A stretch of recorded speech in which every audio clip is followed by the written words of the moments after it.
দর্শক, নির্বাচন হয়ে গেছে, ফলাফলও আমাদের হাতে এসে গেছে। বিএনপির নিরঙ্কুশ সংখ্যাগরিষ্ঠতা, অর্থাৎ বিএনপি সংসদে গিয়ে ইচ্ছা করলে এমন একটা পরিস্থিতি তৈরি করতে পারে যে তারা যা চাইবে তাই করতে পারবে এবং যেভাবে ইচ্ছা সংবিধান পরিবর্তন করার ক্ষমতাও তারা পেয়ে গেছে। সেরকম ব্যাপারটা যখন তারা পেয়ে যাচ্ছে তখন জুলাই সনদ বাস্তবায়ন করা এবং জুলাই সনদের নানা ধরনের কথাবার্তা আমরা গত ১.৫ বছর ধরে এই অন্তর্বর্তীকালীন সরকার, বিদায়ী অন্তর্বর্তীকালীন সরকারকে যেগুলো আমরা বলতে শুনেছি, ভালো ভালো কথা, সংস্কারের কথা যেগুলো বলতে শুনেছি, সেই বলতে শোনা কথাগুলো আদৌ বিএনপি এখন পরোয়া করবে কিনা সেই প্রশ্ন এসে যাবে এবং সেই প্রশ্ন এসে যাওয়ার পক্ষে জনগণের সম্মতি তারা পেয়ে গেছে। জনগণের সম্মতি যখন পেয়েছে তখন প্রশ্ন আসে যে বিএনপির এই ভূমিধস বিজয়ের এগেনেস্টে জামাত এবং এনসিপির এরকম ভরাডুবি হলো কেন? যখন জামাত এবং এনসিপি প্রত্যাশা করছিল যে তাদের ১১ দলীয় জোট নির্বাচিত হয়ে সরকার গঠন করবে এবং বিএনপিকে তারা তুড়ি মেরে উড়িয়ে দেওয়ার চেষ্টা করছিল, যেগুলো আমরা দেখেছি ভোটের মাঠে, সেগুলো বাস্তবায়ন হলো না কেন? কিংবা তারা প্রতিদ্বন্দ্বিতায় যেতে পারলো না কেন? রাতে যখন অর্ধেক আসনের ফলাফলও ঘোষণা করা হয়নি, তখনই কেন জামাতের আমির সংবাদ সম্মেলন করে পরাজয় মেনে নিলেন? সেই প্রশ্নগুলো আসে। এই ভূমিধস বিজয় বিএনপির, তার এগেনস্টে ভূমিধস পরাজয়, এর কারণ কি? কী কারণে জামাত এবং এনসিপি মূলত হেরে গেল? আমরা এই ভিডিওতে সেই ব্যাপারটা বিশ্লেষণ করে বোঝার চেষ্টা করব এবং তার সঙ্গে আপনারা মিলিয়ে দেখবেন যে জামাত এবং এনসিপির ভরাডুবির মূল কারণ আমরা যেটা আলোচনা করছি সেটা নাকি আপনাদের মতামতে ভিন্ন কিছু। সেই আলোচনা করেই বোঝার চেষ্টা করবে এই ভিডিওতে। থাকবেন পলিটিক্স টিভির নিয়মিত আয়োজনে।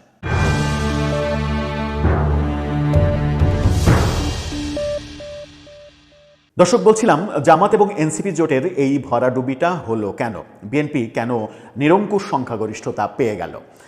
এই বাস্তবতায় যদি আপনি নজর দিতে চান তাহলে আপনাকে একটু পিছনে ফিরতে হবে। একটু পিছনে কোথায় ফিরতে হবে?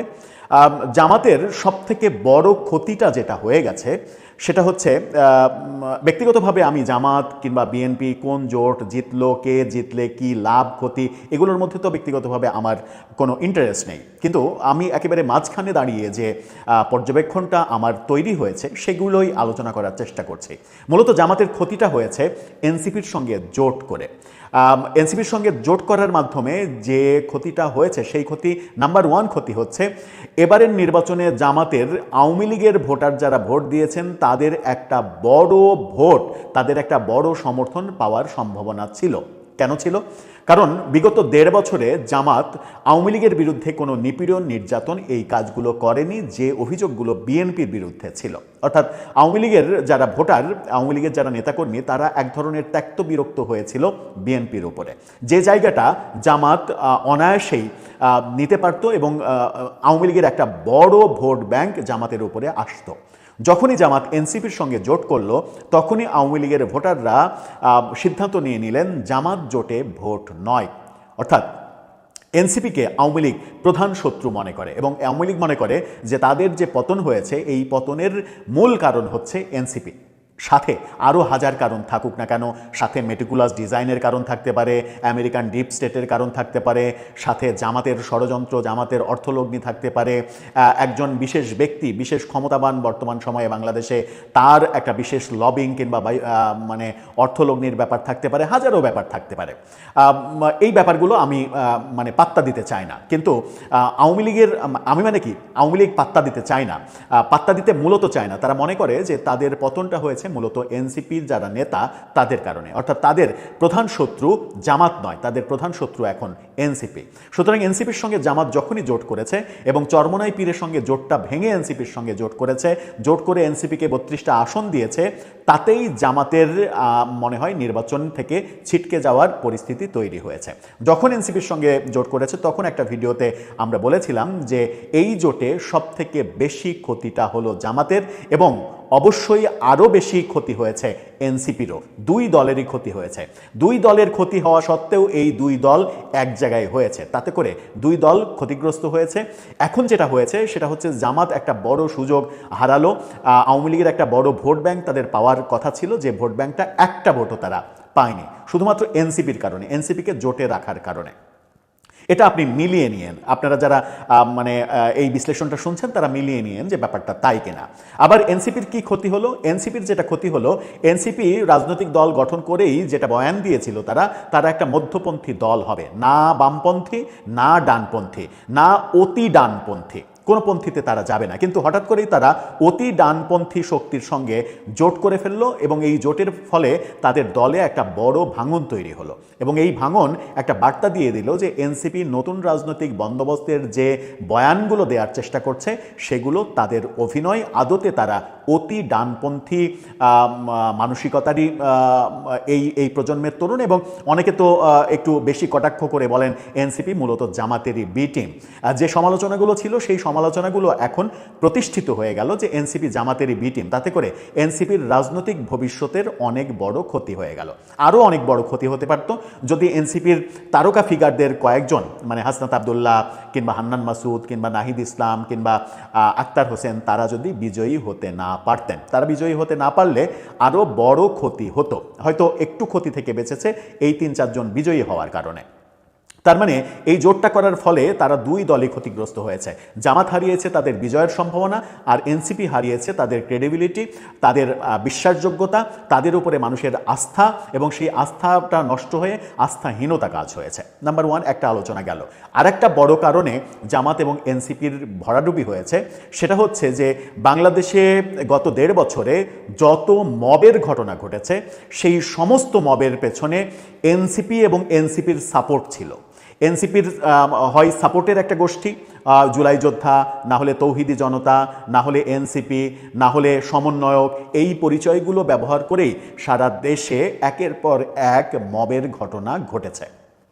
এবং এই মবের ঘটনা যখন তারা ঘটিয়েছে, শত শত মাজার ভেঙে ফেলা হয়েছে, সেখানে তৌহিদি জনতার নাম এসেছে এবং অভিযোগ রয়েছে যে এখানে পরোক্ষভাবে প্রত্যক্ষভাবে কোনো কর্মকাণ্ডের সঙ্গে জামাত যুক্ত হয়নি, কিন্তু প্রায় প্রত্যেকটির সঙ্গে লোকবল সাপ্লাই দিয়ে জামাত পরোক্ষভাবে পর্দার আড়াল থেকে তাদেরকে সহযোগিতা করেছে। এবং এই মবতন্ত্র যেটা প্রতিষ্ঠিত হয়েছে গত ১.৫ বছরে, এই মবতন্ত্রের জন্যই এনসিপি এবং এনসিপির ঘনিষ্ঠ যারা, বিশেষ করে এনসিপিকে সহযোগিতা করার জন্য জামাত এবং শিবির, তাদের অভিযোগ করা হয় যে বিভিন্নভাবে, এবং সর্বশেষ যে মবটা করা হলো প্রথম আলো এবং ডেইলি স্টারের সাথে ছায়ানট এবং উদীচিতে, এই মবটা করে সবথেকে বড় সর্বনাশ হয়েছে এনসিপি কিংবা সমন্বয়ক, জুলাই যোদ্ধা কিংবা জামাত ইসলাম শিবিরের এই মবটা করে সবথেকে বেশি ক্ষতি হয়েছে। এবং এই ক্ষতিটা তারা আর পুষিয়ে নিতে পারেনি। অথচ এই ক্ষতিটা তারা যাদের নির্দেশে করেছে, যাদেরকে তারা পীর মনে করে, যারা বিদেশে থেকে তাদেরকে পরিচালিত করে এবং যাদের কথাই,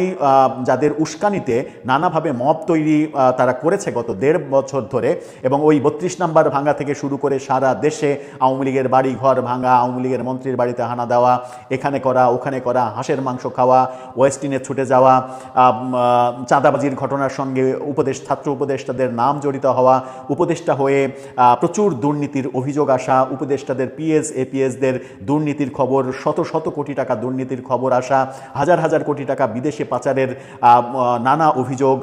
এই ব্যাপারগুলো আলোচনায় যখন এসেছে, তখন এই ব্যাপারগুলো গত ১.৫ বছরে তাদের উপরে মানুষের যে আস্থা, যে বিশ্বাস, সেই বিশ্বাসে একটা বড় চির ধরিয়েছে। এখন বলতে পারেন যে তাহলে হাসনাত আবদুল্লাহ জিতলো কিভাবে? হাসনাত আবদুল্লাহ জিতেছে, ওখানে বিএনপির প্রার্থী, শক্ত প্রার্থী ছিলেন না, এবং বিএনপির প্রার্থীর মনোনয়ন বাতিল হয়ে যাওয়ার কারণে হাসনাত আবদুল্লাহর ওখানে বিজয়টা সম্ভব হয়েছে। হান্নান মাসুদের এগেনস্টে যিনি ভোট করেছেন, তিনি ওইভাবে হান্নান মাসুদকে মোকাবেলা করার যে মেকানিজম, সেই মেকানিজমটা তৈরি করতে পারেনি। আবার বিএনপিও একেবারে দুধে ধোয়া তুলসী পাতা না যে তাদের কোনো অপরাধ ছিল না। গত ১.৫ বছরে তাদের অপরাধগুলো এনসিপি এবং জামাত ক্যাশ করতে পারত, ক্যাশ করতে তারা পারেনি। কি অভিযোগ? যে সারা দেশে তারা মামলাবাজি করেছে, চাঁদাবাজি করেছে, যে অভিযোগগুলো, সেই অভিযোগগুলো তাদের ওই মুখের কথাতেই থেকে গেছে। কিন্তু জনগণ শেষ পর্যন্ত দেখেছে যে বিএনপি যে ঘটনাগুলো ঘটিয়েছে তার চাইতে বড় ম্যাসাকার ঘটানো হয়েছে এনসিপি এবং সমন্বয়ক জুলাই যোদ্ধা এই পরিচয়গুলো দিয়ে। সারা দেশে মাজার ভেঙেছে কারা? এই মাজার ভাঙার সংস্কৃতিতে বিশ্বাস করে কারা? এরা তো এই জোটেই, এই যে জোটের চরমতম পরাজয় হলো, এই জোটেরই তারা মানুষ, এবং তাদেরকে প্রকাশ্যে বলতে শোনা গেছে মাজার ভেঙে ফেলো, গুড়িয়ে ফেলো। মানে এই জোটেরই ছাত্র সংগঠনের লোকদের বলতে শোনা গেছে প্রথম আলো ভেঙে ফেলো, গুড়িয়ে দাও, ডেইলি স্টার গুড়িয়ে দাও, ছায়ানট, উদিচি গুড়িয়ে দাও। ব্যাপারগুলো তো আমরা জানি, এবং এই ব্যাপারগুলো সবথেকে বড় প্রভাবক হিসেবে কাজ করেছে, মানুষের আস্থা নষ্ট হয়েছে। এখন বলতে পারেন নাসিরউদ্দিন পাটোয়ারি ঢাকা 8 আসনে তাহলে এত ভোট কোত্থেকে পেল? নাসিরউদ্দিন পাটোয়ারি ঢাকা 8 আসনে এত ভোট পাওয়ার একটাই কারণ, ওসমান হাদির ইমোশনটাকে ব্যবহার করা। ওসমান হাদির ইমোশনকে যদি আপনি বাদ দেন তাহলে ঢাকা 8-এ নাসিরউদ্দিন মির্জা আব্বাসের সঙ্গে প্রতিদ্বন্দ্বিতা তো দূরের কথা, তার জামানত বাজেয়াপ্ত হওয়ার কথা। তিনি যে ধরনের অ্যাটিটিউড করেছেন নির্বাচনকালীন সময়ে, এবং সেই অ্যাটিটিউড করার ফলে নিজেকে যেভাবে হাস্যকর বস্তুতে পরিণত করেছেন, তাতে মির্জা আব্বাসের মতো একটা হেভিওয়েট প্রার্থীর সঙ্গে জিতে আসাটা অনেক বেশি tough. Nahid Islam M A কায়ুমের সঙ্গে জিতেছেন। নাহিদ ইসলাম এনসিপির আহ্বায়ক, তার এম এ কায়ুমের সঙ্গে জিততে যে ধকল পোহাতে হয়েছে, এই ধকল তো পোহানোর কথা না। ছাত্র আন্দোলন, যে জুলাই আন্দোলন, জুলাই বিপ্লব, সেই বিপ্লবের নেতা হিসেবে নাহিদ ইসলাম বাংলাদেশের যে আসন থেকেই দাঁড়ান না কেন, সেই আসনেই তো তার বিরুদ্ধে গণজোয়ার তৈরি হওয়ার কথা। কিন্তু আমরা কি দেখলাম? জামাতের আমির যখন পরাজয় স্বীকার করে নিচ্ছেন, সেই রাত 12টা পর্যন্ত কনফার্ম হওয়া যাচ্ছে না যে নাহিদ ইসলামের ঢাকা 11 আসনে নাহিদ ইসলাম জিততে পারলেন কি পারলেন না। নাহিদ ইসলামের বিজয়ের ঘোষণাটা তখন আসলো যখন তাদের জোটের এই বিজয় দিয়ে আর কোনো লাভ নেই। অর্থাৎ বিজয়ে তার মুখে যে হাসি পাওয়ার কথা, সেই হাসির উপলক্ষটা নষ্ট হয়ে গেছে।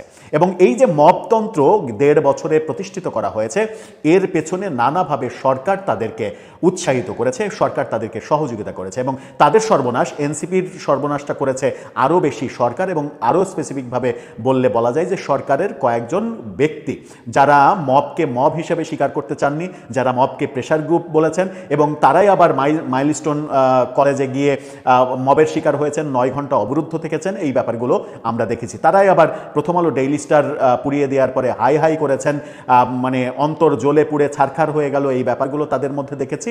কিন্তু প্রথম আলো ডেইলি স্টার পোড়ানোর হাত থেকে তাদের ঠেকানোর কোনো উদ্যোগ আমরা দেখিনি। সর্বশেষ সর্বনাশটা আসলে প্রথম আলো ডেইলি স্টার এই পোড়ানোর ঘটনাতেই হয়েছে। আপনি খুবই স্পেসিফিকভাবে বললে আরেকটা কথা দিয়েই শেষ করি যে সর্বনাশটা আরেকবার কোথায় হলো। আপনি যখন প্রথম আলো এবং ডেইলি স্টারে মবটা করলেন, প্রথম আলো ডেইলি স্টার কিন্তু বাংলাদেশের, মানে বলা যায় যে মাদার গণমাধ্যম একটা প্রতিষ্ঠান। মানে এটা বললে আবার অনেকে দ্বিমত করতে পারে, আমি ওই অর্থে মাদার বলছি না, মানে লিডিং পত্রিকা, সর্বোচ্চ সব থেকে বড় 2টা পত্রিকা তো প্রথম আলো ডেইলি স্টার। সেই গণমাধ্যম যখন আপনি আগুনে পুড়িয়ে দিচ্ছেন, ধ্বংস করে দিচ্ছেন, সাংবাদিকদের পুড়িয়ে মারার প্ল্যান করছেন, তখন বার্তাটা কিন্তু গণমাধ্যমের কাছে নেগেটিভলি যায়। এবং এটাই যায় যে আপনারা যে কোনো সময় যে কোনো গণমাধ্যম মব করে পুড়িয়ে দিতে পারেন। এবং আমরা দেখেছি যে গ্লোবাল টিভি সহ বিভিন্ন টেলিভিশনের সাংবাদিকদের এই প্রথম আলো ঘটনার পরে হুমকি দেওয়া হয়েছে, টেলিফোন করে, মেসেজ দিয়ে, যে এবং অফিসে গিয়ে হুমকি দেওয়া হয়েছে যে আপনি একে বের করে দেন টেলিভিশন চ্যানেল থেকে, তা না হলে প্রথম আলো ডেইলি স্টারের পরিণতি আপনার চ্যানেলের হবে। এই ব্যাপারগুলো তো একেবারে ঘটেছে, এবং এই অভিযোগগুলো আমরা পেয়েছি। যখন আপনি গণমাধ্যমকে নিরাপদ রাখবেন না, তখন যেটা হয়েছে সেটা হচ্ছে গণমাধ্যমের বিপ্লব তৈরি হয়েছে। 11 তারিখ রাতে কি হলো? 11 তারিখের রাতে এমন কি ম্যাসাকার ঘটনা ঘটেছে সারা বাংলাদেশে, বিচ্ছিন্ন কিছু ঘটনা ঘটেছে। এই বিচ্ছিন্ন ঘটনাগুলো গণমাধ্যমে এমনভাবে উপস্থাপন করা হয়েছে, এবং হাসনাত আবদুল্লাহ সহ অনেকেই এই অভিযোগ করে স্বীকার করেছেন যে গণমাধ্যম একদিনের মধ্যে পল্টি খেয়েছে, গণমাধ্যম একদিনের মধ্যে ইউটার্ন করে ফেলেছে, এবং ইউটার্ন করে তাদের পক্ষে যে গণমাধ্যম ছিল সেই গণমাধ্যম ঠিক নির্বাচনের আগের রাতে তার শেষ খেলাটা খেলে দিয়েছে। গণমাধ্যম যাকে মারে সেই মারার কোনো সাউন্ড হয় না, একেবারে সাউন্ডলেস মার হয়। গণমাধ্যম তার শেষ মারটা দেখিয়ে দিয়েছে 11 তারিখের রাতে, এবং 11 তারিখ রাতে জামাত এনসিপি জোটের সব থেকে বড় ক্ষতিটা হয়েছে, যে ক্ষতি পুষিয়ে নেওয়া আর ভোটের দিন সারা দিন সম্ভব হয়ে তাদের পক্ষে ওঠেনি। কারণ জনগণের কাছে বার্তা চলে গেছে যে এরা সারা দেশে যা শুরু করেছে, এদেরকে যদি আমরা সুযোগ দিই তাহলে এরা ক্ষমতায় গিয়ে না কি করবে। এই বার্তাটা গণমাধ্যম জনগণের কাছে পৌঁছে দিয়েছে মাত্র এক রাতে। এবং এই সর্বশেষ ম্যাসাকারটা গণমাধ্যম যেটা করেছে, সেটা গণমাধ্যমের উপরে আপনারা যেভাবে মব তৈরি করেছেন এবং গণমাধ্যমের টুটি চেপে ধরতে চেয়েছেন, ভোটের মধ্যেও নানাভাবে গণমাধ্যমকে হুমকি দিয়েছেন, এবং এরকম হুমকিও দিয়েছেন 12 তারিখের পরে সব দেখে নেওয়া হবে। 12 তারিখের পরে যদি আপনি গণমাধ্যমকে দেখে নিতে চান, তাহলে 11 তারিখের রাতে সেই গণমাধ্যম কি আপনাকে সাপোর্ট করবে? কখনোই করবে না। এবং সেটাই হয়েছে। এবং সর্বশেষ পাশার দানটা উল্টে গেছে মূলত 11 তারিখের রাতে। গত 1.5 বছর ধরে মবতন্ত্রকে প্রতিষ্ঠা করা, এনসিপি জামাতের জোট করা, মবতন্ত্রের মাধ্যমে চাঁদাবাজির অভিযোগ অন্যদের উপরে করে নিজেরা চাঁদাবাজিতে মত্ত হওয়া, দুর্নীতির সাগরে ভেসে যাওয়া, এবং গণমাধ্যমেও সহ বিভিন্ন জায়গায় এবং সর্বশেষ যে প্রথম আলো ডেইলি স্টারে মব, আমার মনে হয় যে এটা একটা শাপে বর হয়েছে। প্রথম আলো ডেইলি স্টারের এই মবটা আপনাদেরকে চরমভাবে একেবারে অধঃপতনের সর্বনিম্ন অবস্থানে নিয়ে গেছে, যার ফলে এই নির্বাচনে বিএনপির সঙ্গে আপনারা একদম প্রতিদ্বন্দ্বিতাই করতে পারেননি। যেখানে বাংলাদেশের মানুষ, আমরা ভাবছিলাম যে এবারের নির্বাচন বিএনপি এবং জামাত জোটের একেবারে হাড্ডাহাড্ডি লড়াই হবে, সেখানে খুব বেশি যদি ব্যবধান হয় তাহলে এক পক্ষ পাবে 155 থেকে 60টা, আর একটা পক্ষ পাবে 140 থেকে 45টা। কিন্তু সেটা হয়নি। একেবারে আকাশ পাতাল তফাত হয়েছে। আকাশ পাতাল তফাতের এই নির্বাচনে আপনাদের অর্জন সেই শূন্যর ঘরে থাকলো, যে শূন্যর ঘরে বাংলাদেশের খুব কম নির্বাচনে এরকম ঘটনা ঘটেছে যে রাত 11টার সময় সংবাদ সম্মেলন করে বলতে হয়েছে যে আমরা নির্বাচনের ফলাফল মেনে নিলাম, পরাজয় মেনে নিলাম। পরাজয় মেনে না নিলে যে আরেকটা ধাক্কা আপনাদের খেতে হতো, এই যে শেষবেলায় অন্তত এটা বুঝেছেন, এই কারণে আগামীর রাজনীতিটা আপনাদের জন্য একটু সুবিধাজনক হবে।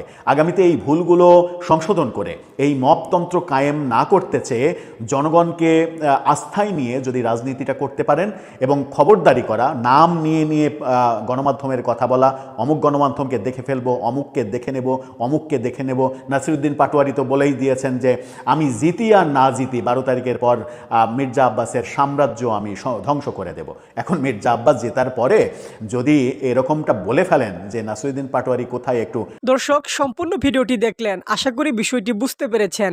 এই নিয়ে আপনার গুরুত্বপূর্ণ মন্তব্যটি অবশ্যই কমেন্ট বক্সে জানিয়ে দিবেন। ধন্যবাদ।